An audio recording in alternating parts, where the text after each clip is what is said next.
குடியரசுத் தலைவர் திரௌபதி முர்முவுடன் மத்திய அமைச்சர்கள் அமித்ஷா மற்றும் ஜெய்சங்கர் சந்திப்பு நடத்தியுள்ள நிலையில் பாகிஸ்தானுக்கு எதிரான மத்திய அரசின் நடவடிக்கைகள் மேலும் தீவிரமடையும் என எதிர்பார்க்கப்படுகிறது. காஷ்மீர் மாநிலம் பஹல்காம் பகுதியில் பயங்கரவாதிகள் நடத்திய கண்மூடித்தனமான தாக்குதலில் சுற்றுலா பயணிகள் உட்பட 26 பேர் பரிதாபமாக உயிரிழந்தனர். இந்த தாக்குதலுக்கு பாகிஸ்தான் தான் காரணம் என குற்றம் சாட்டிய மத்திய அரசு அந்நாட்டுக்கு எதிராக மிக முக்கியமான கொள்கை முடிவுகளை எடுத்துள்ளது. அதன்படி பாகிஸ்தானுக்கான சிந்து நதி நீரை நிறுத்துவதாகவும் அந்நாட்டு அரசு தீவிரவாதத்தை ஆதரிக்கும் வரை தண்ணீர் வழங்கப்பட மாட்டாது என்றும் திட்டவட்டமாக தெரிவித்துள்ளது. அதேபோல் அட்டாரி வாகா எல்லை மூடியதோடு இந்தியாவில் தங்கியிருக்கும் பாகிஸ்தானியர்களுக்கு வழங்கப்பட்ட அனைத்து விதமான விசாக்களையும் மத்திய அரசு அதிரடியாக ரத்து செய்து உத்தரவிட்டது.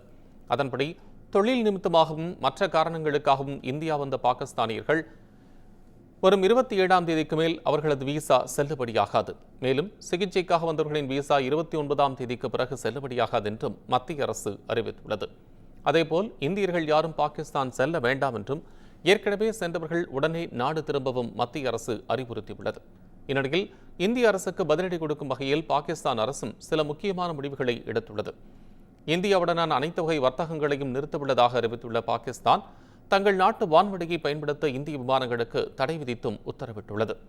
அதேபோல் 1972ஆம் ஆண்டில் இந்தியாவுடன் போடப்பட்ட ஷிம்லா ஒப்பந்தத்தை ரத்து செய்வதாகவும் பாகிஸ்தான் அரசு அறிவித்துள்ளது.